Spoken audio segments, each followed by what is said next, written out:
Hello, I'm Dennis Gagne, and you're tuned into the Weekly Report, a look at news and insight related to programs and services provided by departments of the City of Kansas City, Missouri. The city's Finance Department has released its popular annual financial report for the fiscal year ending April 30th of 2012. This report provides residents with an easy-to-understand overview of the city's finances, while summarizing the city's comprehensive annual financial report. To view either of these financial reports online, please visit kcmo.org/finance. The city's fall curbside leaf and brush collection concludes the week of November the 26th for residents in the city's South Zone. On their regularly designated trash day, residents may leave up to 20 bags or bundles of leaves and brush curbside. Please note that collections for the residents in the city's Central and North Zones have already been completed. To find out when your pickup day is, visit kcmo.org or check out the back cover of KC More, the city's resident magazine that was recently mailed to homes. The city's Rich Knoll Pacesetter Award Review Board has presented Officers Chad Safranek and Officer Adam Hill with a Pacesetter Award for their efficient work organizing the recent multi-agency operation at the Extended Stay Hotel in the Northland. For those who didn't read about this particular story, it is safe to say that this hotel housed more than your regular guests. It housed a number of other things as well. Prostitution, drugs, unsafe living standards, a number of violations that our officers Safranek and Hill went above and beyond the call of duty by organizing what transpired on October 17th, which was a multi-jurisdictional and multi-agency raid on that facility.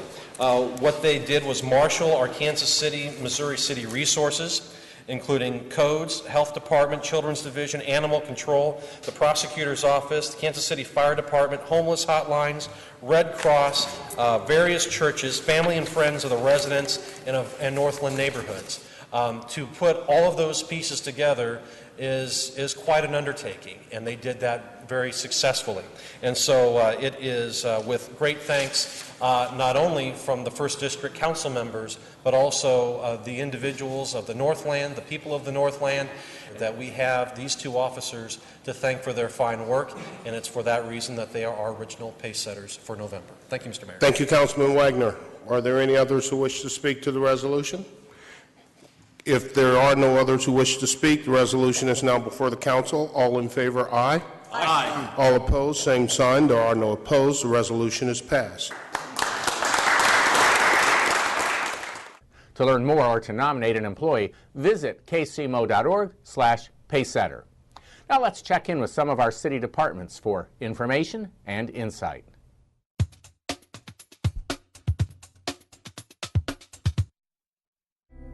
Hi, I'm Heidi Downer with the Kansas City, Missouri Parks and Recreation Department. Join Parks and Rec as we prepare for and celebrate the holiday season. Whether you're looking for an indoor place to exercise or trying to avoid holiday weight gain, you're sure to enjoy our healthy hours.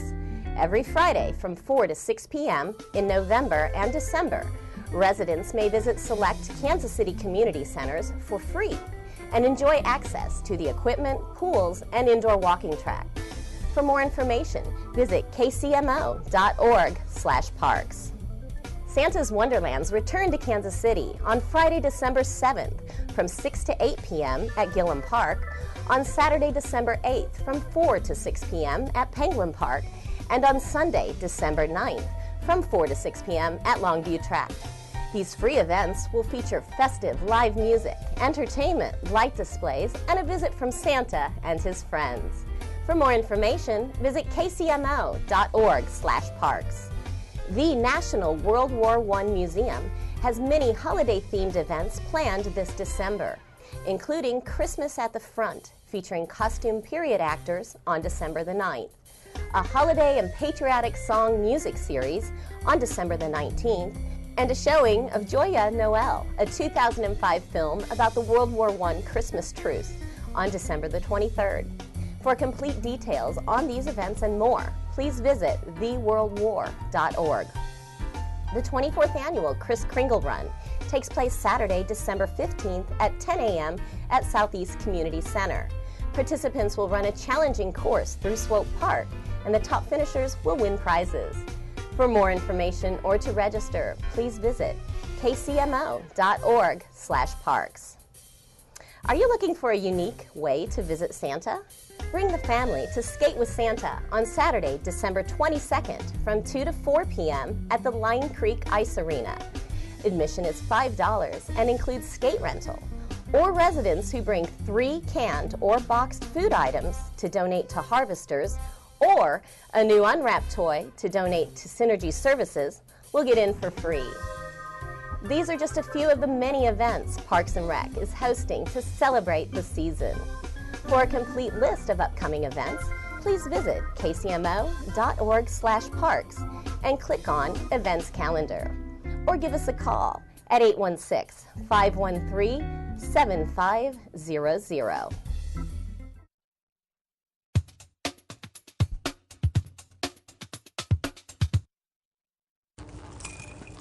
Theft from autos is a problem that concerns all of us. In 1 week within the KC metro area, 100 GPS units, 39 digital cameras, 150 stereos, and 32 iPods were pawned. In 2009, theft from autos and the related vehicle damage was responsible for 25% of all the reported crime in Kansas City, Missouri. There are simple steps you can take to reduce your chances of becoming a victim. Thieves are known to break into a car just for the petty change in the console. So imagine how motivated they are when they see a GPS, iPod, cell phone, or laptop they could pawn. Be sure to remove any items of value from view to avoid becoming a target. Thieves most likely won't break into your vehicle just to see if there's anything of value. Nationwide each year, $1.255 billion in personal items and accessories are stolen from vehicles in about 1.85 million thefts. You can take an active role in preventing theft from other vehicles as well. Be cautious of those loitering in parking lots, and report it if you see someone peering into cars. Be suspicious of someone selling electronics for a fraction of their value, or if their story just doesn't make sense. Hey, you want to buy a camera? $100. I buy it for my mom, it doesn't work. Should you have a break-in, there are things you can do to improve your chances of getting your stuff back. Write down model and serial numbers of all your electronics. A great place to store it is on an internet-based email account like Yahoo or Hotmail. That way, if your computer is stolen, you can retrieve the information from any other computer. Also take note of identifiable marks, nicks, and scratches. I have a friend who uses white liquid paper to mark dots on all of his stuff, even his golf clubs and his tennis rackets. In our next series, we'll talk about what to do if you become a victim of a property crime and how KCPD handles recovered property. I'm Shelley Gaddis, working with you to make Kansas City a safer place to live.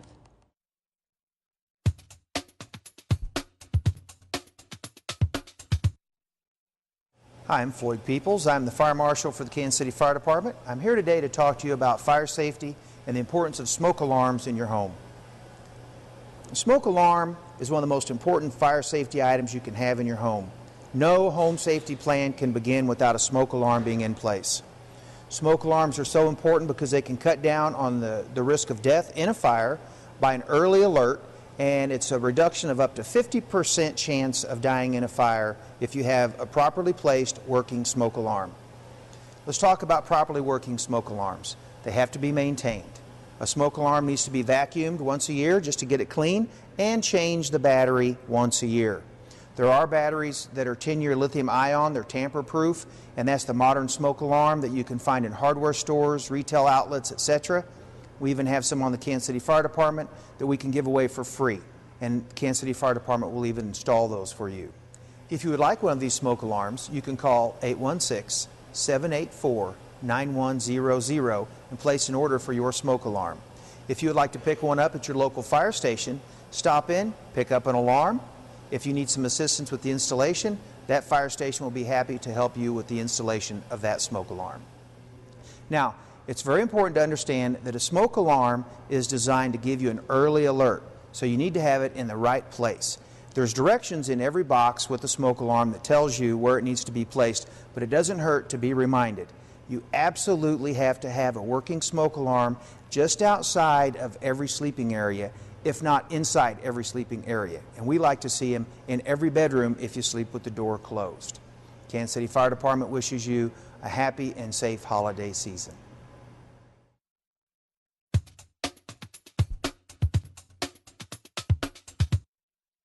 One of the best things about holiday meals is the leftovers. Here are some steps you can take to keep those leftovers safe. With your leftovers, the rule of thumb with restaurants is that restaurants will allow a maximum of 7 days with leftovers. And that's a pretty safe rule of thumb that people should think about in their homes as well. One thing a person may do is just figure that if you cook the food on a certain day, you've got until that Wednesday of the following week, because we consider the Thursday, the day of cooking, as day one. You add 6 days to that. One of the things that people do want to consider, maybe they want to date mark their foods, do something like that. Make sure you avoid mixing raw with fresh. You want to make sure that you have your leftovers on upper shelves. Any other raw meat, make sure you put it on the bottom shelf always to avoid cross-contamination. Now, reheating. Here's one thing a person has to do. Most people will have a tendency where they will cook, cool, reheat, cool, reheat. That procedure is dangerous. People should always understand that food should be cooked, cooled, reheated one time. After that, food should be discarded. People should always portion their foods and use the amount of food that they're going to use per meal versus reheating the whole thing. It's much safer. It's a lot safer for the foods. For more tips on food safety, visit our website, www.kcmo.org/health. The city's Neighborhood Advisory Council is seeking motivated residents to apply for its 15-member council.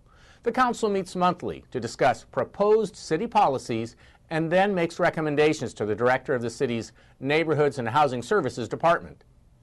Interested candidates must apply by Tuesday, December 4th.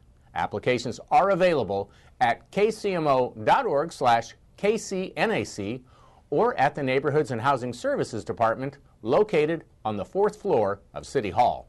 For more information about this or any of today's stories, please log on to kcmo.org, scroll to the bottom right-hand corner, and click on the Weekly Report for links. That does it for this edition of the Weekly Report. I'm Dennis Gagne. Have a great week.